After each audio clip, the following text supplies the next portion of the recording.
Hi, this is Thomas with Believe in the Run. This is Robbe with Believe in the Run. And this is Megan with Believe in the Run. And you're listening to The Drop, our weekly podcast about all things running. And gosh, it's going to be exciting today. We get a recap from Robbe on his 50K. We're going to talk about the NYRR Half Marathon. We're going to try to pronounce people's names that we're unfamiliar with, but now we are familiar with. So get ready for that. Yep. There's going to be more action coming up with a quick shoe review that Robbe tested a shoe over 50K insanity. So before we get going, I think we just get going. So let's just roll with it. All right. So, hey, Robbe. Yeah. Let's hear a recap of the Hat 50K. Start with the weather, what you were feeling in the morning. Let's get going. All right. So I'll keep this short and sweet, which means it'll be long and drawn out. It's a 50K. Okay. So let me think back to when this race was last weekend. Sorry. Saturday. Like 3 days ago. I'm trying to remember what happened the night before. I think it was pretty straightforward. Didn't like drink anything the night before. So, Normally you have like a beer too. yeah, Right? I think I just didn't have any in the fridge and I didn't feel like going to buy some. So this was an interesting race because it starts at 9 a.m. So, which is great for me because I go to bed normally at 11 o'clock at night. And it's a 45-minute drive. 11:30. Yeah, so I could wake up at my normal time and go to bed and not have to worry about that. Morning of the race, I ate my typical like peanut butter toast with honey and threw a banana in the bag, threw my cramp crushers in there, and drove up to the race. And it was a pretty warm morning. It was, I don't know what it was like at race time, maybe in the It had to be in the 50s. 50s, yeah. And then it warmed up like pretty quickly to mid 60s, into the 70s. And so that was like definitely an issue, I think, for a lot of people. It was also during humid. the race. Yeah. I think it was like 95% humidity. It was, yeah. Yeah. And so I got to the race and it was like, first off, I thought the bib pickup was like at one, like up by the start line, but it was way back at the parking lot. Yeah. So I had to go the whole way back there and get my bib. They didn't have my shirt size. I mean, when you say way back there, it's maybe 200 Yeah, but yards. on race morning, like it feels very long. Yeah, I was just like, I don't feel it. Anyways, so they didn't have my shirt size, and I was like bummed, and I was like, wait, I don't never care about race shirts, but for some reason I was like bummed. Gosh darn about it. They were Patagonia like Capilene shirts. So it was actually. But you always have a problem with Patagonia sizing anyway. Exactly. So whatever. Anyways, if someone wants a medium Patagonia shirt, hit me up. But we just put it in our headquarters grab bag. I probably will. The race is interesting because it starts out like in the middle of a field. Oh, by the way, 5 minutes before the race, I was like, oh, I should eat something else because usually I eat like a banana. I forgot where my banana was. Take that one. And so I ended up just like, I guess we'll just go. And the start line is like in this big field. It's like Braveheart style, where I can't tell if I'm racing or LARPing. The start is super weird. If you did have a shield and sword, it is kind of like that. Yeah. You just start like running. Well, what's weird, it's so wide, like it's Yeah. Instead of it being deep, like most races where there's, maybe 25 people up front and then it just kind of goes back. It's just like a football field of people. Yeah. It's like 100 yards, like literally like 100 yards long. And there's no like timing mat or anything. They just like whenever you start, that's your time. Yeah. And it does funnel into like people want organization, it seems like, because it funnels into a line pretty quickly. Yeah, it really does. It's and then you kind of like meander through this 3-mile loop through a field, which I hate. Like I never did cross country or anything. Yeah. And so like just running, and it's like a field, like it's not there's smooth. There's big tufts of grass where you could roll your ankle at any moment, which I didn't do, which is good. But I remember Yeah, stay tuned. But we finished like a mile of it and came up to this road, and there's a guy in front of me who just like had his hands on his hips. I was like, dude, you're gonna have long a long day. Like just go home now. So I hope you came out all right. But we so we did that, and then basically the race is it starts out with a mini 3-mile loop, then a 14-mile loop, and then so then like that quote unquote halfway point is at like mile 17, and then another 14-mile. But yeah, went out. The trails are like fantastic because they were it was just like that sticky type. We did when we were out there spectating. We went down the first part of the trail to get down to the mill. Mm-hmm. And I was like, wow, it was really nice because I guess it rained like 3 days before. Yeah. But then it had drained enough so that it wasn't like mushy, slippery. Yeah, it was that damp, like tacky mud. Yeah, it was really nice. Yeah. So, I mean, I got to say that was great because the year I did it, when we did it, 3 or 4 years ago, it was just like thick mud. Like it was terrible. You never know what you're going to get on that course. I've run in snow in it. Yeah. Yeah. I mean, and of course it's like Maryland. So it is rocky and rooty. So it's not like super. It's not that like just put your head up and cruise some miles. Yeah. But anyways, so I felt pretty good the first I would say like 8 miles, 10 miles. So I did run in the Brooks Caldera 6, which we have up here. You want to pass it over here because I can move it for those on YouTube watching. And we'll talk about it a little bit later, but this is their, like, the Caldera is usually just, it's a more well, you just wore the glycerin, and this has the DNA Loft midsole. Yeah, the V3. And is this another case where if they had put a road, like cleat on the, instead of having aggressive lugs, if they just put a smooth rubber, this would be better than the glycerin? Yeah, we might as well just talk about it. So so this is the same midsole as the glycerin or the Aurora BL, which we really liked from last year, and it is the foam itself is 26 millimeters in depth, but there's 6 millimeters in the insole is like 5, so it's like a 40 millimeters. 39 stack height. So it is. You're legit. up there. But it has a super wide base, so almost reminded me like of the Clifton Edge or like the 10-9, where it's so wide that it like slaps you down, kind of. Oh wow! You know what I mean? Was that not good, or was that good? It wasn't. It was like neither here nor there. Sometimes it was okay. But like, I wasn't a huge fan of the glycerin. Yeah. But you seem to like this shoe quite a bit, and it's got the same got sort a lot of more features. stack. Yeah. Is that what it, or maybe softer durometer? Yeah, I think so. I mean, you definitely feel the foam more, I felt like, than the glycerin, even with the those lugs. with the lugs on the outsole. I don't recommend taking a shoe out of the box for 31 miles. I will say that, because I think with this wide platform, you got to really get the fit dialed in, especially in the toe box. I feel like I keep saying this about shoes, but especially in this shoe.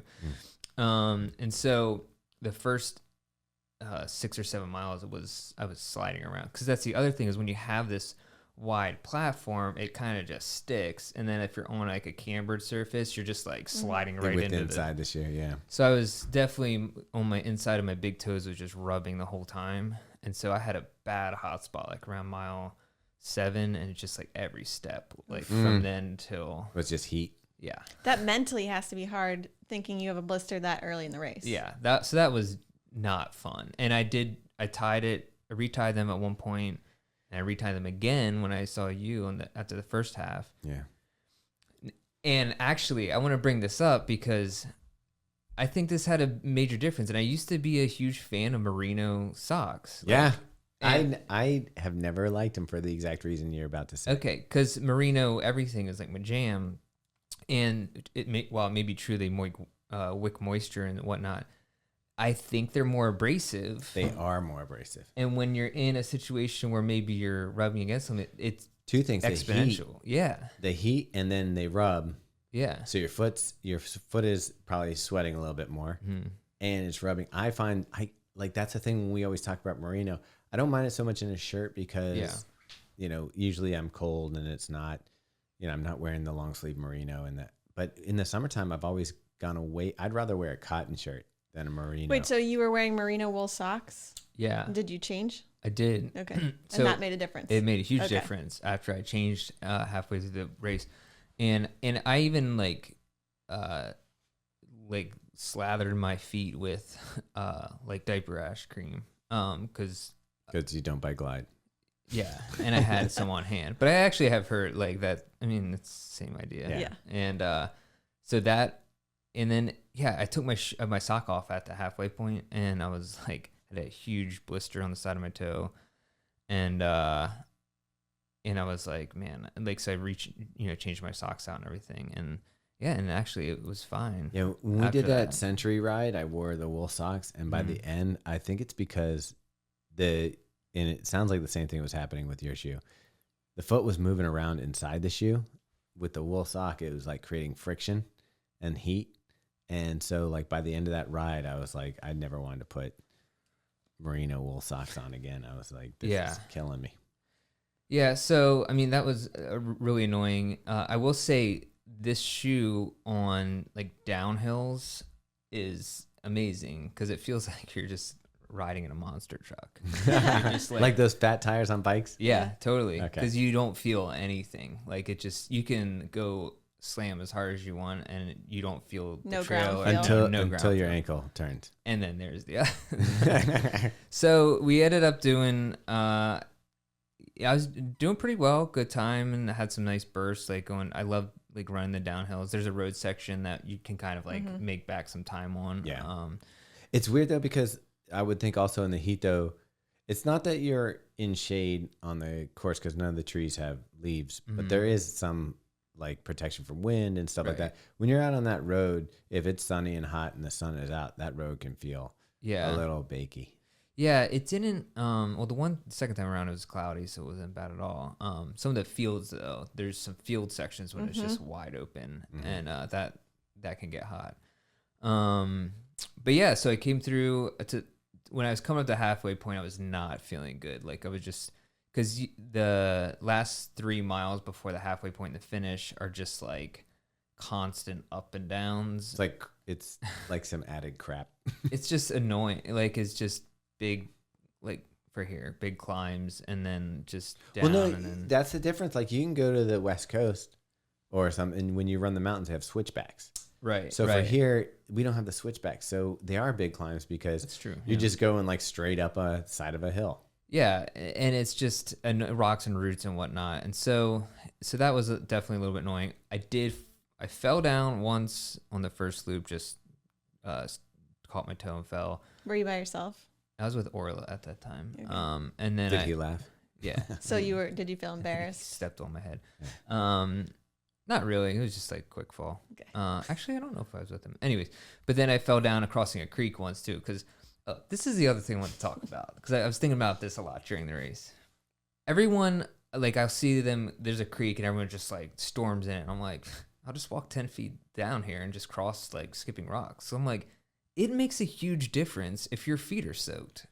Like, see, and I've done that race and I'm the guy who says, screw it, I'm just going to run through the water. Yeah, I get it. But I'm like, especially with this shoe that already weighs like a lot. Know how much it weighs. It's pretty heavy. Oh, yeah. It's, yeah.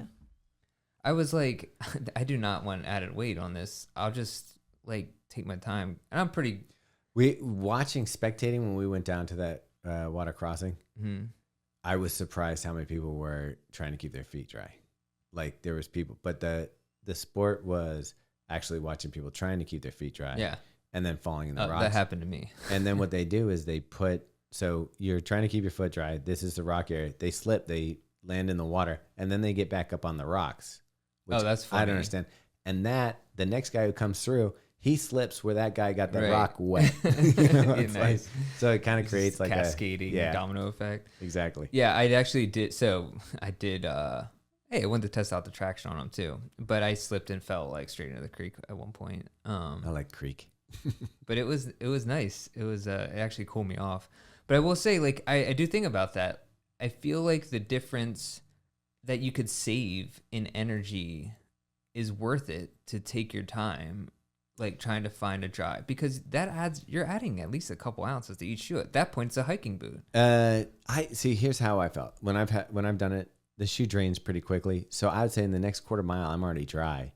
And the thing is, I think when you're almost stopping and walking, like slower than walking when you're crossing the river trying to go over the rocks. Plus, I think it adds stress. So like I could understand if it was like a freezing cold day and I didn't want my feet wet, but in a day like where it's 60, 70 degrees like that, like there was people who were stopping in the stream and putting water on their head, dunking their hat, standing in the river, right. Like not worried about their shoes. And I'm like, on those days, I would just be like, screw it. I used to be. I mean, I used to always just like storm straight through the creek, and then I was like, man, I don't know, like I hate that heavy feeling, like especially if it's a shoe like this, you know. I mean, if that's psychologically, if that makes you feel like you're got an advantage, then yeah. I mean, if it was more traditional race shoe like the Terex or whatever, I would have just gone straight through. Yeah. But anyways, so I was thinking about that a lot. I was like, I wonder, they need to do a measurement to see like the effect of how much like what the value proposition is there. When I measured the Vaporfly just to see if the knit was better than the mesh. Depending on the shoe, you can add a few ounces that you're going to have to lug around for a little while. Also, depending on the sock. Like if you have a synthetic, I think those dry out faster than, say, like the Merino, if you got the Merino wet. I mean, I think it's just, you probably even out the advantage and disadvantage. It's just like, I like the feeling of coming to, especially in that creek, you come down a hill, you're barreling through.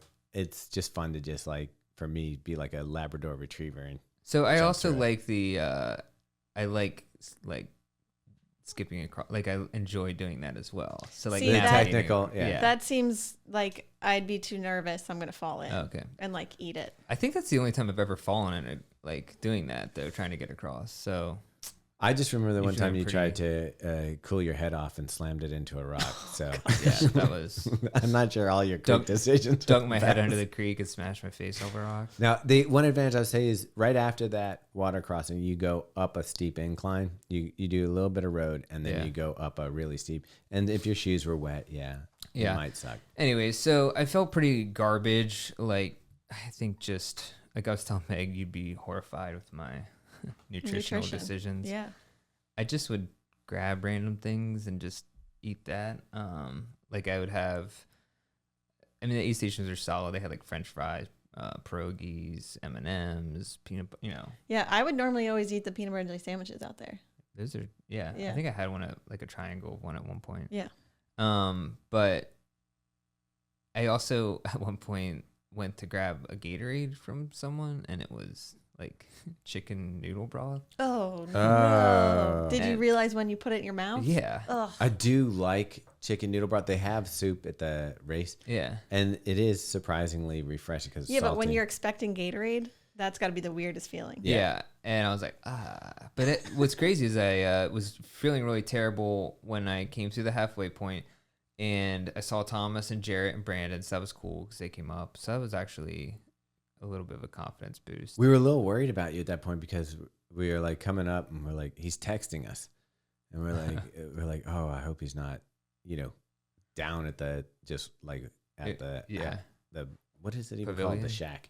And then when we got there, you told us you had a blister, and I was like, maybe he's not feeling well. But by the time you came, we went down to the mill where the crossing went. By the time you came there, you looked, yeah, it turned around. in pretty good shape. So then right after I saw you, this is like the 18-mile mark. It goes right down into the woods, like a pretty steep downhill. Mm-hmm. And I was like, yeah, I will run this as fast as I can. And this is a good idea. And I like bent my ankle over, and I did it earlier in the race, and I heard it crack and heard it / felt it. I don't know. Pop. In like 3 different spots. I was like, that's crazy. And it somehow like didn't hurt at that time. Yeah. So I didn't know if like it broke something just up popping in there. It. Yeah. But it was like I had rolled it. I thought it was gonna be bad, and it didn't hurt. So then this time I rolled it, and I was like, okay, like I actually rolled it. And I sat down for like 2 minutes, and I was like, I think I'm gonna have to DNF. And I was like so angry. Oh, no. See, and I've rolled on a downhill, like you step on a rock and you just go sideways, and I hit the ground hard. Yeah, I was shocked that I didn't like. Were you able to tuck and roll? Fall? No, I didn't fall. I didn't like fall. Oh, you just I crunched? just like hopped. It was almost to the bottom, so I was able to like yeah. And so I was just like sitting there, and like everyone's like, the people who I just passed go bombing down the hill are like, are you okay? Whatever. I'm like, I don't know. And then I just kind of got up and started like limp running on it. And I was like, I think it's like okay. And then it was okay. Like it wasn't great. I was trying to like keep the pressure off as my foot hit the ground, pull it up real quick. and more pressure on my right leg. But I actually think it helps. It sounds counterintuitive, but I think it helps to run on a twisted ankle, because I think if you twist it and just leave it alone, yeah, You don't get blood flow in there. And then then it just kind of like sits I there. mean, there were cases like back in the fall when I sprained my ankle really badly and tried to do that terrible decision, because that was like a really bad sprain, and I almost couldn't walk 5 miles later. Like I couldn't walk, and so this was actually, it just ended up being okay, and then it got huge the next couple of days. I was gonna say, what's it like now? It's still big, but it's not terrible. Okay. Like I can walk on it. I like it when it gets that purple yellow. Ugh, Yeah. gross. Just a watercolor painting. Yeah, it looks like a sunset. Yeah. So anyways, I felt really bad. And then I think after I had that chicken noodle soup, I don't know if it was just that aid station or if it was like, I knew I had a road section. You got to stop and talk about the food at this race, because it's one of the best. I did. He we talked did? about it. Yeah. We got the pierogies in there? Yeah. Damn it, I must have fallen asleep. Yeah. You were looking at your phone. So I ended up doing this road section, and then I felt a lot better, like kind of picked it up. And then, kind of after that, there's 5 miles left. And Did you know that you were gonna go sub 6? so I was super nervous. You know when you have running brain and you're trying to do like math? But that last aid station, they do the, like, hey, if you're going to get there, did they not tell you that? They didn't tell me. Yeah, I don't know. So I was trying to, at one point I was freaking out because I told my wife, Kimmy, to bring the boys up and for the finish. And I'm like, I told her to come at 2:00, and that's like, like I was doing the math in my head, and I was like, she's never gonna like make it in time, like all this stuff. Like in my mind, I was thinking I was gonna finish it too. Like that's the 6 hours, and I was like losing. How I was far like, how am I is gonna it call from her? that last aid station to the finish? To last days, it's like 5 miles. Okay. Yeah. But yeah, so I was like losing my mind for a while trying to figure that math out. I was like, oh, I'm good. But then, so I got to this last aid station. I saw Matt Kaczarski, who's our trail reviewer, good friend, guy who trained with me during this cycle. Monster of a trail runner. Yeah, like he's finished. really solid. He's finished in 450, like a 50K before of this caliber. And so I saw him and I was like shocked, because I was like, why are you here? Like, you should be beating me by an hour. But he had a really bad day. He couldn't keep anything down. Did that give you any adrenaline? It didn't give me adrenaline. I think he thought I was trying to beat him. But really, I was trying to go in and out like a minute there, because I didn't think I was going to make it in time under 6. Because you know how your GPS is. Like, I was like, if I need an extra half to 3/4 mile, that's almost 10 minutes. So, so I was just like in and out. And, I think he thought I was. It did give me a confidence boost for sure. Well, I mean, there's 2 ways you could do it. You could have been like, if you weren't concerned about your time or hitting your goal, you could have been, hey, let me help you get through this, get you to the finish. Or you could be like, hey, I'm racing here. I got to go. Yeah. I mean, I was like, talked to him for a little bit and then took off. And then. Did you like say later, loser? Yeah. Okay. Said, fuck. Yeah. And I tied his shoelaces together while he was sitting down. I feel like maybe he put some Visine in his Kool-Aid. I was like, should have wore speed lamps. Couldn't have done that if you wore those. And then, but the rest of the 5 miles, then I felt pretty good. Yeah. Let's say the last 8 miles, I felt really good. It was interesting to spectate the race this time because, we saw Trevor come through. Trevor's a super mileage monster. Like the guy, 100-mile weeks are on just the rake for him. Yeah. He's also on a running streak of like 400 days or something. I think it's like 800 now. Oh, really?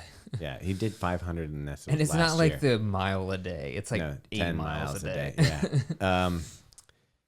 I think it's closer to 10 miles a day. Okay. Yeah. But he came through and he expressed that he was not feeling the best. Yeah. So I was like, wow, what is it about today? Because these aren't the worst conditions I've seen at Hat. But then we saw you come through and you looked pretty good. And then Kaczarski came through and, he obviously, I was expecting a different vibe and he was clearly hurting a little bit. And I was like, what happened today? And it did have How many DNFs did you say? I think it was like 70 out of 310 people. That's DNF, not DNS. DNFs, yeah. Wow. DNFs. Did they have a DNS? Or are they all combined? I don't know. I mean, because I'm sure that guy at mile 1 that you said was having trouble. He probably is one of the 70. He's like, I thought they said 5K. Yeah, exactly. I didn't catch that extra 0 on there. Hold on, let me just look it up real quick here. So it looks like on run sign up or whatever, it's all just like it's just DNFs. It's not. I wonder how it works. Yeah, because I know that's a big race where people get all excited and sign up early. They sign up with their friends. They're like, oh, yeah, we're all going to do it. They don't train through the winter. And then all of a sudden race day shows up and it's like, I'm not doing that. Yeah. Yeah. Well, the one guy who did Winter Grit, Pat Blair, who's one of the top mileage guys, he was out trying to win it. Oh, wow. And he like blazed it. I saw his Strava splits and he went through mile 27 in 3 hours and 16 minutes. So, but he was on course record pace. But he DNF'd at the end. He blew up at like mile 27. Okay, this is my thing that I like about ultra running. Not that I don't like that people get hurt, but it's such a long race. And if you can run your race, you can outperform people that naturally should be beating you. And I find it so fascinating. Like there's been times where I've run races in these ultras where I've beat people that are much better at trail running than I am, that have better speed on the roads and stuff like that. But it's just such a long, long day. It's like anything can happen. Exactly. And it could happen to me too. It's stomach, turning ankles, like all the stuff that you went through, blisters, all that stuff can happen. So it's not like you don't want to go into it like a typical race where you're like, oh, I see that person's 10 feet ahead of me, I should stick with them. Yeah. And I will say I was a little nervous that I was like cheating it a little bit. I was like, I don't know how this is going to pan out because my training wasn't like that good. I'm going to be honest. Because I basically did that half marathon training, then didn't run, that week. You got some good runs in with Kucharski and that one that you did, I that got Pennsylvania thing. Yeah, I got some good runs in, but it wasn't like 12 weeks. It was like 4 weeks of like good, solid like trail running training. So I don't know. I guess it just came together on a good day. That's all that has to happen. Yeah. Yeah. But it was fun. So I appreciate you guys coming out. That was nice. Yeah, we loved it. It was so much fun. We got some awesome pictures. Yeah. I feel like those make the difference. I saw some other people's pictures and I'm like, this looks like garbage. Yeah. Robbie's look professional, like Time Magazine was out there. Brandon did a nice job. We got like pictures like that with your kids that are like keepsake. Yeah, that was cool, by the way. I was glad that was the first time I ever ran like through a finish with them. Oh, really? Yeah. Did they like it? Yeah, except my youngest one just like, I was like, yeah, just follow me, and he just veered off to the field. He's like, his steering goes off. And I didn't realize he wasn't behind me, and I was like, sorry. Yeah. So overall, the Caldera, what are your thoughts? I think it's a great shoe. Overall, I think you just got to get dialed in a little bit, it's a little bit heavy, but if you really, I do feel like, especially those later miles, like on the road or downhill, I mean, it just cruised. Like you didn't feel the road or the hills, So that max cush that people are looking for from like traditionally a Hoka, or something like that. Exactly. So I think a lot of people are really gonna love this. That's awesome, and we're gonna shoot a full video review, right? Yeah. And definitely. I mean, normally we do 20 miles. He's done 31. Mm-hmm. Nailed it. Count it. Yeah. Yeah. Awesome. It was kind of weird, also, like mileage wise, looking at people's Stravas. There was kind of a big difference between. Yeah. Like, I think that's people. Trails. That's what made me really mad, though, is that 30.99. Yeah, Robbie really didn't run a 50K. It hit at 31, like right when I crossed. I was like, "Damn, you guys really measured this course." Sorry. Yeah. And then it was, of course, Strava took the 0.01 off. I was like so angry. Yeah, but I wonder. I was curious, like what it would be interesting to see who was wearing what watch and how it came out, but.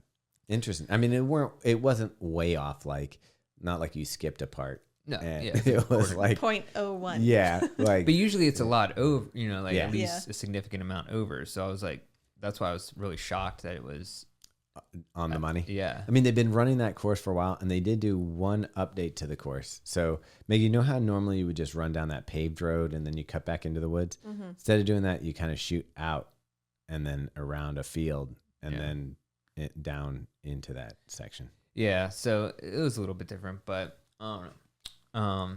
Yeah, mentally I was trying to, in my head, I was saying 32 miles the whole time, or at least 31 and a half, so that, you know, if it did go over, I wasn't like, you know how that breaks you. Yeah. Yeah. Oh yeah. I just wouldn't, I don't wouldn't look at the mileage, except for when you're trying I was to looking go. at it like every 10 seconds. And Really? It's almost over. I was like, all right, we can move on. Thanks for listening to my race recap, y'all. Yeah. So up in New York, they also had a race. It was on the road, Robbie, Yeah. because, I mean, that's a good place to run. Uh, You don't trip. You don't twist your ankle. It was pretty hilly though. I will say You don't have that to is run not through true. a stream. Yeah, that's true. You've done it Me there personally. too. Yeah. So Meg, what happened? Well, first of all, I think it was the first New York Road Runners like big race that came back at full capacity, which is kind of exciting. Like races are really, really back. But yeah, the pro field we talked about was like super stacked. So I was excited. They had live coverage on What was YouTube. the course that it was hilly in New York? Just the bridges. I don't know the course exactly, Okay. but I imagine it's similar to New York Marathon. Yeah. So it's bridges. So bridgy, not hilly. Is that how you say The it? adjective for it? I get Bridgy. a lot of elevation. So on the women's American side, which is my favorite, we had Lindsey Flanagan come in as the top American, which is cool. We interviewed her a while back. ASICS is really killing it on the race course right now. Yeah, not bad. And then the winner was Sambari Teferi. Very good, on Robbie. the women's side, You're which welcome. was a course record. Come on, stop and give Robbie a little bit of credit on was that good. one. She beat Molly Huddle's record, so that was cool. And then Wow. on the men's side, who won, Robbie? Ronex Capruto. Okay, I'm making Robbie say all the names Yeah. because I don't want to ruin it. Edward Cheserek, though, in second place. Yeah. Haven't You know what seen him also was up there. cool? We didn't say in the females, we had Charlotte Purdue, who has been on the podcast. So congratulations, all the way from the UK, Yeah, killing it. Annie Frisbee, wasn't she? in the Annie top Frisbee 10? was in the top 10. And then Emma, I mean, photo credit to And whoever Steph took Bruce. that. Oh, wow. The credit of that photo of Emma taking that corner. Did you see that photo? Uh-huh. Like if I could get one race photo where you look like you're Oh, yeah. like she's coming around a corner, so she's leaning, That's the like the best. hair's up in the air, like it's like that one photo that you'd love to get. You're on the upstroke, you know. It's like Yeah, gravity isn't yeah, pulling your face you're not into like the having ground. the looking like a bulldog. I think it's a rule of science that all race photos must be taken on the down step. Like, Yeah. because Right? Where you're everyone- flat-footed and your other foot looks like it's not even off the ground. and Yeah. you've like aged like 50 years. Yeah. You're like, this is what I look like when I'm 80. I always like it at least if like one of my feet is off the ground. Like if you get that photo where it looks like your both feet are on the ground, you're like, Yeah. It's like you're speed walking. yeah, it's like what happened? That's kind of one of the pictures Brandon took me in the race was a speed walk. I mean, which to be fair, at that point it probably was. I mean, it's that half 50K. There's a lot of not running, Yeah. but yeah. So that's cool. Yeah. So next big event, I guess, will be Boston Marathon. Yes. If we're talking pro fields and stuff. I mean, Cherry Blossom is Cherry the Blossom's couple exciting. weeks before. Mm-hmm. Yeah, Meg turned down and to be in the elite corral for. I could have run with the it's a women only race at Cherry Blossom, but that sounded way too intense. Wait, And there's a women's only race? it's just the start. So you start with women's. So how many Women people only. normally start in that? She said it would be like 30 women And why did you not want to be? because I will not be running as fast But- as those women. But here's the thing, like you are at that level where you deserve to be in the elite, and I can't imagine all 30 of them are going to be doing sub 5 minute miles or 5 minute miles. Like Yeah, you could I fit feel in like there. you sold yourself short. Well, here's the thing: is I know that I'll be surrounded by runners if I start in the first wave with the guys that sounds way more appealing than going out by myself in no ladies land. This week's guest is Shannon Thompson. She is a mental performance consultant. Unfortunately, our audio connection was not awesome, so we had to cut out a few parts of it. But what we did keep in there is some valuable knowledge. Yeah, some really good stuff. And I think especially if you're someone who struggles with race day or just anxiety around races, there's some really good tidbits in there. And before we cut out from that stuff, I do want to remind everybody that we have our bagel run coming up with ASICS in Boston on what day, Meg? April 17th, which is the Sunday before Marathon Monday. 8:30 a.m. And it's going to be on Boylston Street. Is ASICS setting up the spot? You can check our Instagram feed for more information. If you check our stories, you can even use a link to RSVP. But what's going to be really cool about it, ASICS kind of setting up almost like a museum of ASICS moments during the Boston Marathon.